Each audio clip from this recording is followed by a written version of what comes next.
High बंधु আমি পিঙ্কি রান্নাঘরের ব্লগে সবাইকে স্বাগতম। আশা করি আপনারা সবাই খুব ভালো আছেন, আমরাও খুব ভালো আছি। আর আজকে এখন বাজে সকাল 8:30 বাজে। সকালে আজকে রাত্রিবেলা প্রায় ঘুমটা আমার ঠিকঠাক হয়নি, তার কারণ হলো 8:30 আমাদের কারেন্ট ছিল না, তাই জন্য সকাল থেকে তাড়াতাড়ি ঘুম থেকে উঠে গেছি। উঠে সব কাজকর্ম কমপ্লিট হয়ে গেছে। আর বাইরে বৃষ্টি হচ্ছে, আমাদের কালকে থেকে বৃষ্টি শুরু হয়েছে, কালকে সারাদিন বৃষ্টি হয়েছে, আজকে আবার সকাল থেকে বৃষ্টি হচ্ছে। সব কাজকর্ম করে নিয়ে আজকে বানিয়েছি রুটি, চা খাবো। আর তারা খাবে রুটি ডিম ভাজা, আমি খাবো রুটি আর চা। এই আজকে হবে ব্রেকফাস্ট। খেয়ে নিয়ে তারপরে সবজি কাটা আছে, অঙ্কিতকে পড়ানো আছে, তারপরে যাবো স্নানে, তারপরে আস্তে আস্তে দেখাচ্ছি কি করছি না করছি। আর আজকে একটা খুব ভালো রেসিপি শেয়ার করবো আপনাদের সঙ্গে, গ্রাম বাংলার একদম হারিয়ে যাওয়া রেসিপি এবং খুবই সুস্বাস্থ্যকর। চলুন দেখতে থাকুন, সঙ্গে থাকুন। অবশ্যই আপনারা দেখতে থাকবেন, সঙ্গে থাকবেন। আর ভালো লাগলে অবশ্যই লাইক কমেন্ট শেয়ার করতে ভুলবেন না। আর অবশ্যই যারা এখনো সাবস্ক্রাইব করেনি সাবস্ক্রাইব করে পাশে থাকবেন, আর যারা সাবস্ক্রাইব করেন তাদের জন্য অসংখ্য ধন্যবাদ। চলুন তাহলে এখন আমি খেয়ে নিই, তারপরে আমি আসছি আপনাদের সামনে। তারপরে আমি এখন চিন্তা ভাবনা করছি কি রান্না করব, কারণ মেয়েদের একটাই হলো সমস্যা, হলো কি রান্না করব, কি খাওয়া হবে, সকালে কি খাবো, রাতে কি খাবো, এই নিয়ে চিন্তা করতে হয় সব সময়। তাই জন্য ভাবলাম একটু শাক আছে, ওটা হলো এটা এদিকে গ্রামের দিকে খুবই পাওয়া যায়, কিন্তু বলতে পারবো না, কলকাতার দিকে পাওয়াও যায় কিন্তু এতটা অ্যাভেলেবল নয়। আর ওটা হলো সুজনি শাককে আমি ভাজা করব আজকে। আর এদিকে কুমড়ো, পুঁই শাক, মাছের মাথা ডাল দিয়ে একটা ঘন্ট বানাবো। আর ঢ্যাঁড়স আছে, ঢ্যাঁড়স আলুর তরকারি বানাবো। আর চিংড়ি মাছের টক বানাবো পাকা তেঁতুল দিয়ে। আর একটা জিনিস দেখাচ্ছি, বলতে পারবেন এটা কি বানাচ্ছি আমি? এই যে কি বলুন তো, ওপরে একদম তেল চকচক করছে, নিচে আবার এরকম দুধের মতো ছানা ছানা হয়ে আছে। বলতে পারবেন এটা কি? কমেন্ট করে অবশ্যই জানাবেন।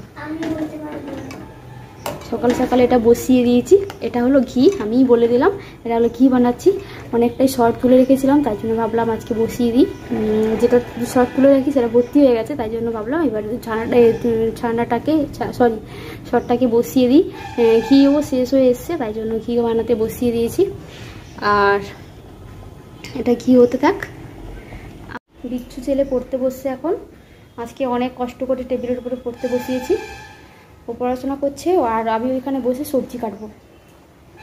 ও পড়াশোনাটা করবে, আমিও সেখান থেকে দেখতে পাবো। এইটুকু মানে দূরত্ব, তাই জন্য পড়ার টেবিলটা আমি এখানেই করেছি। পড়ছে কিনা আমি এখানে রান্না করতে করতে দেখতে পাবো। ও এখন পড়তে থাকুক, পরীক্ষা খুবই সামনে। আর এখনও পড়তে থাকুক, আমি সবজি কাটবো, তারপরে স্নানে যাব। চলুন তাহলে দেখতে থাকুন। ফাইনালি ঘিটা আমার মানে একদম কমপ্লিটেড হয়ে এসছে, আর একটুখানি হবে। প্রচুর সুন্দর একটা মানে ভীষণ সুন্দর গন্ধ বেরিয়েছে, যেটা আপনারা পাচ্ছেননি, আমি পাচ্ছি। আর ঘিটা মনে হচ্ছে বেশ খানিকটাই হবে। খুব সুন্দর গন্ধ বেরিয়েছে, পুরো ঘর একদম ঘিয়ের গন্ধে মোমো করছে।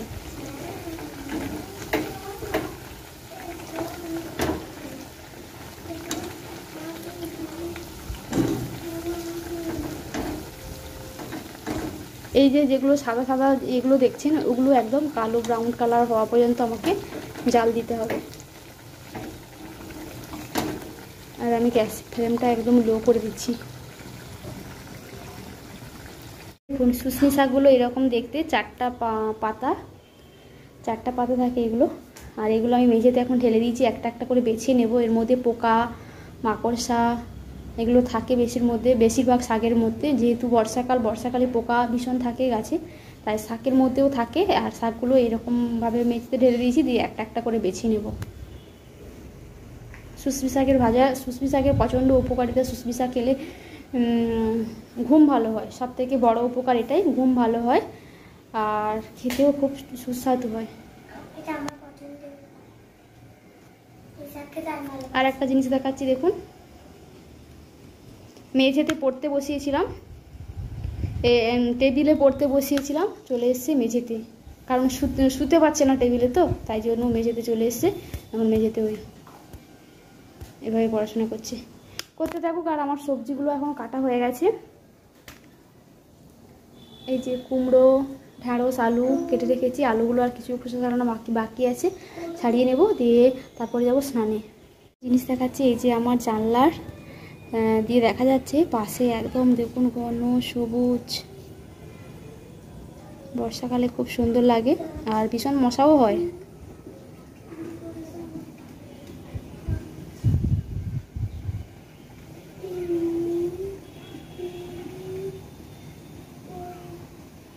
সবুজের সমাবেশ আর হাওয়া দিচ্ছে খুব সুন্দর, জানলা দিয়ে হাওয়াও আসছে।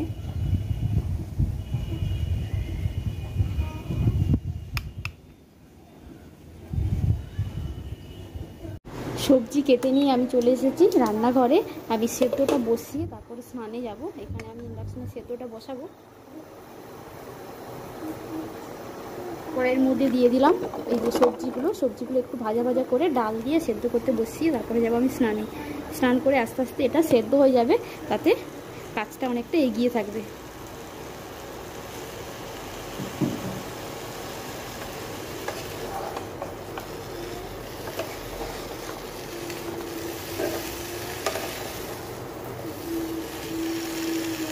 এর মধ্যে দিয়ে দেবো লবণ আর হলুদ।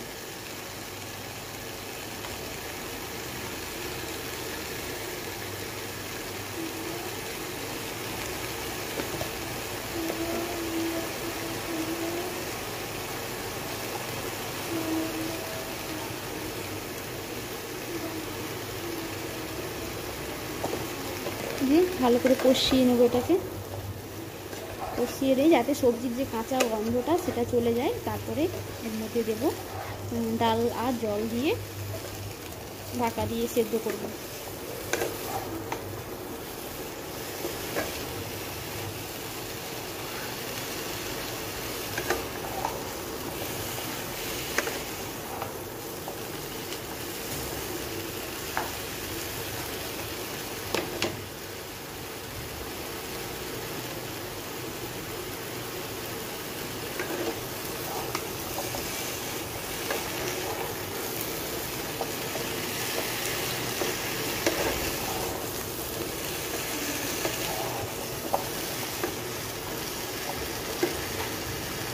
এটা আমার কষানো হয়ে গেছে। এর মধ্যে দিয়ে দেবো ডাল।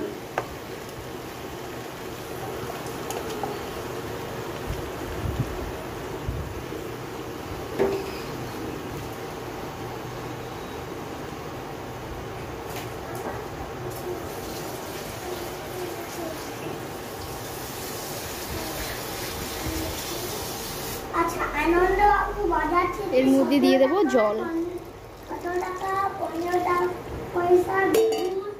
দিয়ে ফুটে ওঠা পরে তারপরে আমি ঢাকা দেবো। এখন ঢাকা দিয়ে দিলে পুরো একদম ফেনা ফেনা হয়ে পড়ে যাবে নিচে। ফুটে ওঠার পরে আমি ঢাকাটা দেবো। পরে পুজো দিয়ে চলে এসেছি। আর ছেলের এই যে নতুন বল পেয়ে খুবই খুশি। কালকে ওর অনলাইন থেকে নতুন বল এসেছে এই যে। কিন্তু খেলার জায়গা নেই, বৃষ্টিতে সব জায়গায় কাদা হয়ে গেছে। ও যে কলেজ মাঠে খেলতে যেত সেখানেও পারবে না খেলতে, এখন কাদা হয়ে গেছে। ছাদে ভীষণ জল জমা হয়ে শ্যাওলা হয়ে গেছে, সেখানেও খেলতে পারবে না। বৃষ্টি বন্ধ হলে, মাটি শুকনো হলে তারপরে খেলবে। এখন অপেক্ষা করে থাকতে হবে তোমাকে। চলুন রান্না করে যাওয়া যাক। এখন বেজে গেছে 11টা বেজে গেছে। সব রান্না তো সেদ্ধ বসিয়ে দিয়েছিলাম, সেদ্ধটা হয়ে গেছে। এরপরে বাকি রান্নাগুলো করবো। চলুন, কারেন্ট নেই আর আজকে রান্না করতে অনেক দেরি হবে, যেহেতু ইন্ডাকশন বন্ধ। কারেন্ট না থাকার জন্য গ্যাসেই করতে হবে সব কিছু, অনেক দেরি হবে। চলুন তাহলে রান্না করে যাওয়া যাক। মাছের মাথাটা ভেজে নিয়েছি, তাতে শুকনো লঙ্কা দিয়েছি, গোটা জিরা দেবো। এর মধ্যে দিলাম গোটা জিরে,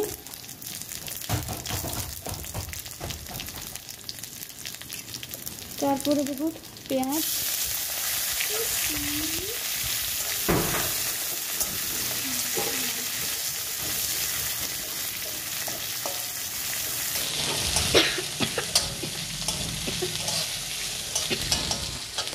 হয়ে গেছে, ভাজা হয়ে গেছে পেঁয়াজটা। এর মধ্যে দেব টমেটো আর দেব আদা বাটা,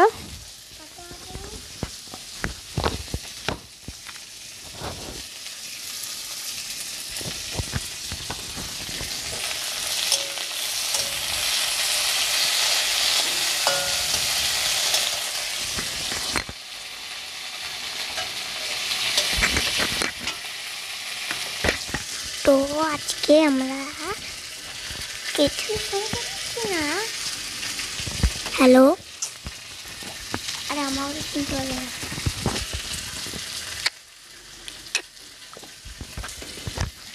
দিলাম হলুদের গুঁড়ো, লঙ্কার গুঁড়ো দিয়ে একটু জল দিয়ে দিচ্ছি, দিয়ে মাছের মাথাটাকে খুন্তি দিয়ে আমি একটু গুঁড়ো গুঁড়ো করে দেবো।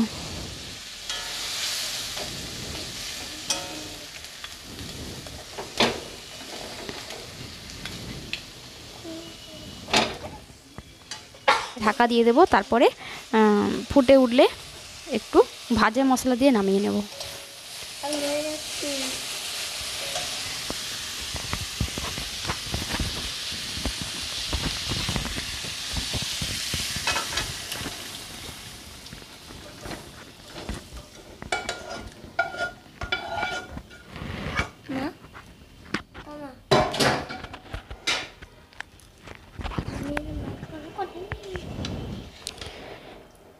ভালো করে মশলাটার সঙ্গে মিশিয়ে নেব, মিশিয়ে নিয়ে এখন এটা ঢাকা দিয়ে রেখে দেবো। ফুটে উঠলে এর মধ্যে ভাজা মশলা দিয়ে নামিয়ে নেব। কড়াই বসিয়ে দিয়েছি, কড়াইয়ের মধ্যে দিয়ে দিয়েছি সর্ষে তেল। এটা ঢ্যাঁড়স আলু তরকারি করব। এর মধ্যে দেব 5 ফোড়ন,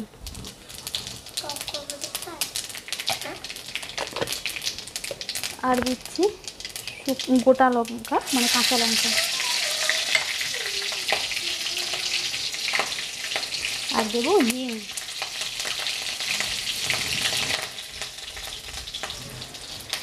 এর মধ্যে দেবো আদা বাটা,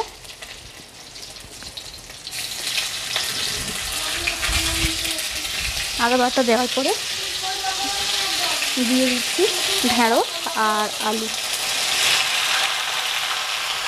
আর একটা কথা এখানে বলার আছে, ঢ্যাঁড়স আর আলু কিন্তু আমি আগে আলুটা পরে ধুয়েছি, ঢ্যাঁড়সটা কাটার আগে ভালো করে ধুয়ে নিয়েছি, ধুয়ে নিয়ে তারপরে কেটেছি।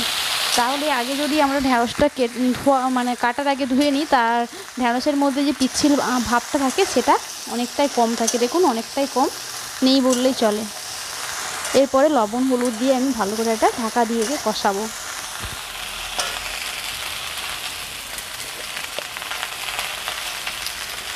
দিয়ে দিলাম পরিমাণ মতো লবণ, আর দেবো হলুদ,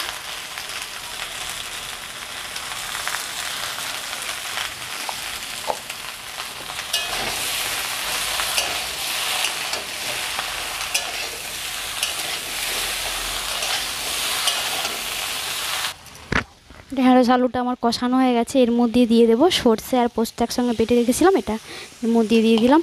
আর একটু জল লাগবে, কারণ আজকের আলুটা একটু বড় সাইজের করে কাটা হয়ে গেছে, তার জন্য একটু বেশি পরিমাণে জল লাগছে। দিয়ে ভালো করে মিশিয়ে আবারও ঢাকা দিয়ে রেখে দেবো সবজিগুলো সেদ্ধ হওয়া পর্যন্ত। যে আমার ঘি, এটা হলো আজকে বানিয়েছি 300 গ্রাম ঘি হয়েছে, আর এটা একদম ঘরে নিজের হাতে বানিয়েছি, যার স্বাদ গুণ সবটাই অতুলনীয়, আর গন্ধে পুরো একদম ঘর মোমো করছে। আপনারা যারা পাচ্ছেন না সেটা আমি পাচ্ছি। এই যে ভর্তি হতে একটু বাকি আছে, দোকানে তো আর ভর্তি করে দেয় না, এতটাই দেয়। মোটামুটি যাই হোক, নিজের হাতে বানিয়েছি, খারাপ হোক ভালো হোক সেটা আমার কাছে অনেকটাই ভালো। আর ঘিয়ের কালারটা খুব সুন্দর হয়েছে, এই যে দেখুন। এদিকে ভাতও বসিয়ে দিয়েছি, কারেন্ট নেই বলছি, অন্ধকার, আর ভাত হয়ে এসছে।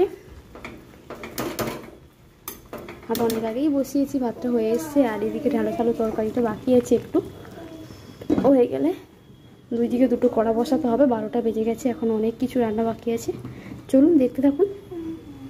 এখানে আমি শাক বসিয়েছি, এটা হলো শুশমি শাক, আর এর মধ্যে দিয়ে দেবো লবণ। এই শাকটা আগে একটু ভাপিয়ে নিতে হবে, কারণ মাছে হয়েছে যেহেতু এগুলো খুবই শক্ত, তার জন্য এটাকে একটু লবণ দিয়ে একটু সেদ্ধ করে নিতে হবে। তারপরে আমি ভাজা করবো পেঁয়াজ লঙ্কা দিয়ে। লবণ দেওয়ার পরে এটাকে আমি মিশিয়ে নিয়ে ঢাকা দিয়ে রেখে দেবো। জল দিতে লাগবে না, কারণ শাক থেকে অনেকটা জল বেরোবে।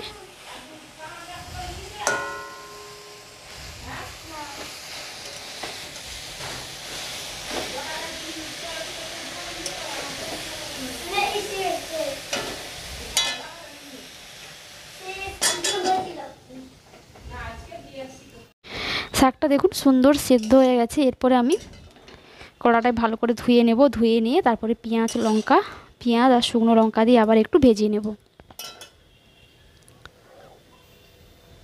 দিয়েছি আর দিয়েছি সর্ষের তেল, আর এর মধ্যে দিয়ে দেবো পেঁয়াজ কুচানো।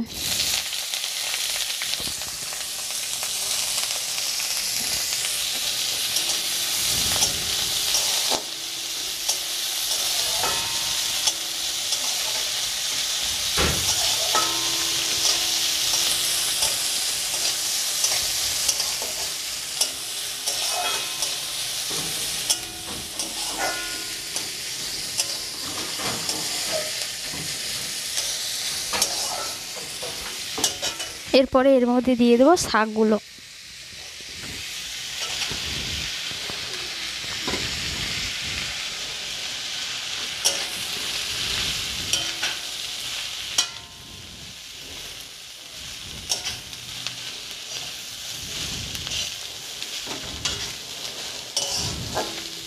শাক ভাজাতে একটু সর্ষে তেলটা বেশি পরিমাণে দিলে খেতেও ভালো লাগে। দিয়ে একটু ভাজা ভাজা করে নিয়ে এটাকে নামিয়ে দেবো। শাক ভাজার মধ্যে তো আর কিছু দেওয়ার নেই, এটা এখন একটু ভাজা ভাজা হয়ে গেলে এটা নামিয়ে দেবো।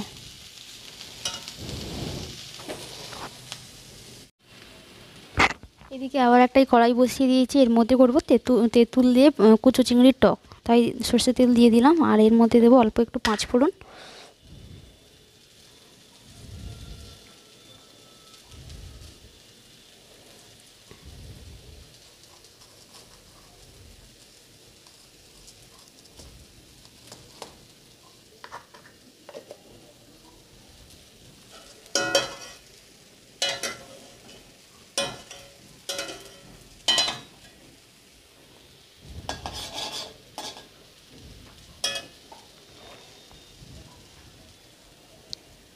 পাঁচফোড়ন থেকে সুন্দর যখন গন্ধ বেরোবে আমি চিংড়ি মাছটা দিয়ে দেবো। চিংড়ি মাছটা দিয়ে ভালো করে ভেজে নেব।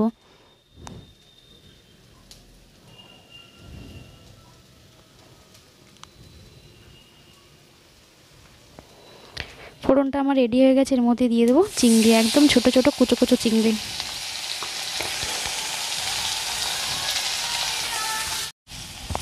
চিংড়ি মাছের মধ্যে লবণ হলুদ দিয়ে ভালো করে ভেজে নিয়েছি। এর মধ্যে দিয়ে দেবো আগে থেকে তেঁতুলটা আমি ভিজিয়ে রেখেছিলাম, তেঁতুলটা এর মধ্যে জলের কাতটা বের করেছি, বের করে এর মধ্যে দিয়ে দিচ্ছি।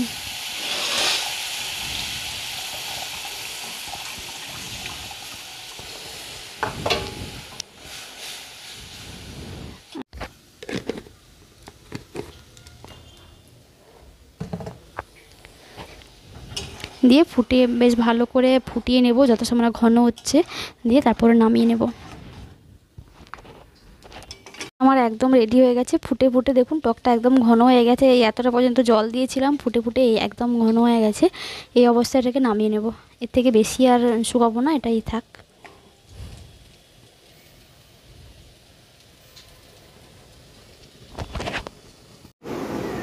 আজকে আমি আর আমার ছেলে খাবো, আর আমার হাজব্যান্ডের খাওয়া হয়ে গেছে, আর এই যে ছেলে খেতে বসে গেছে, আমি এখন খাবো।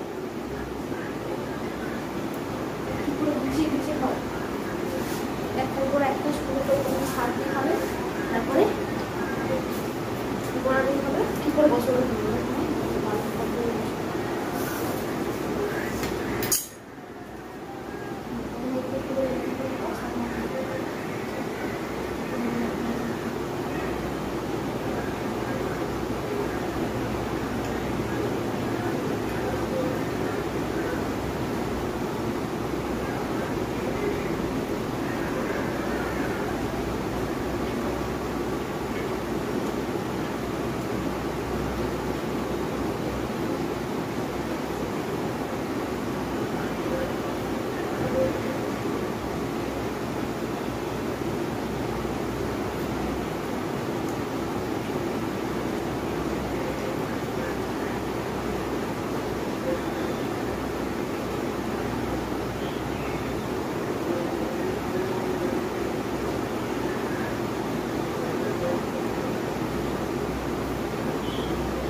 শসা দিয়ে আনারস চাই আনারস আর আঙুর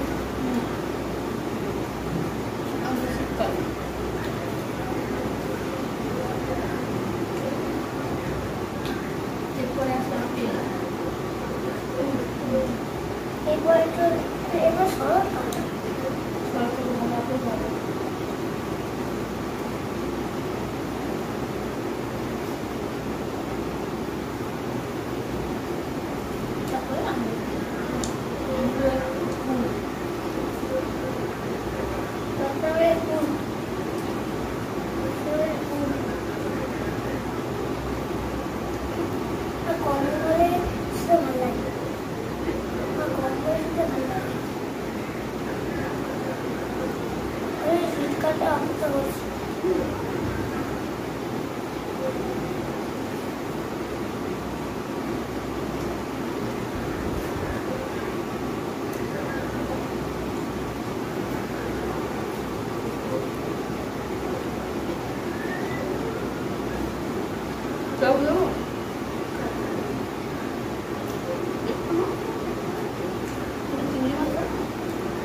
অভাবে ভিটামিন সি খেতে হবে। থাকে সমস্ত হলুদ শাকসবজিতে ভিটামিন এ থাকে। সাদা হয়ে আর দেখছি বলো হয়ে যায় ভিটামিন এরও করে। আর ওই শাকসবজি খেতে হবে, পালং শাক, এগুলো পরিমাণে ভিটামিন এ থাকে।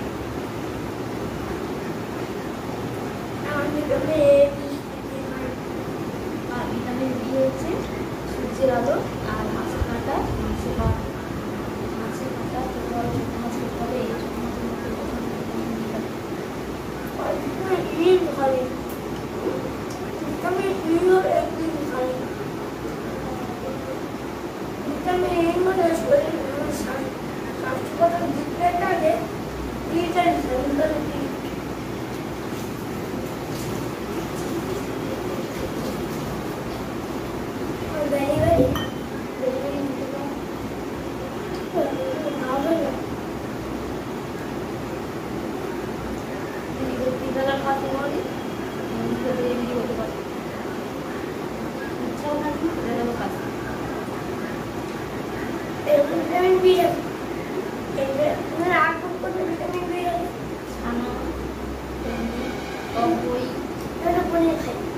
বছরে 11 বার করে কি হয়?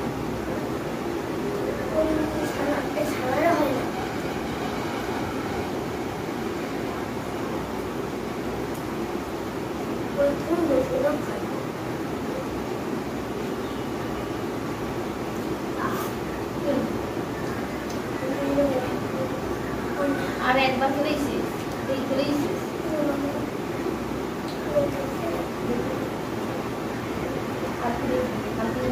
ছাড়া হবে তখন কমেন্টগুলো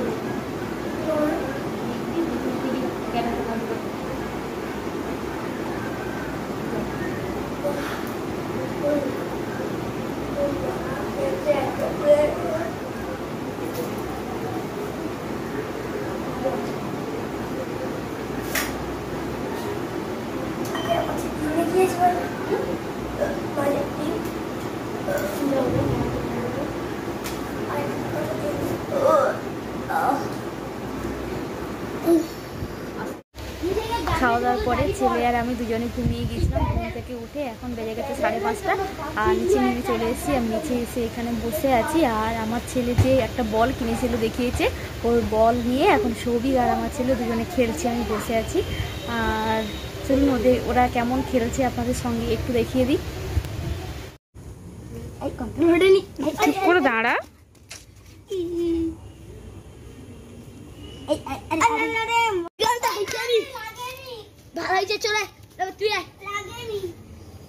আমি রাইডি বল কাটলে ও হ্যাঁ তুই হাত দিয়ে ফিকেলি যে আন্টি তুই হাত দিয়ে বললে হ্যান্ড গোল হয়নি বুঝু তো তুই হ্যান্ড করলে दिस बड़ा हड़े नहीं ओके तुम्हार मुझे का खत्म तुम्हार मारो ओए आगे मारा जाए तुम्हें तुम्हार जाएगा नहीं मारो गोल दिस ये बात गोल हिरवन खाइला हुआ गड्ढा तुला कैसा है जी सॉरी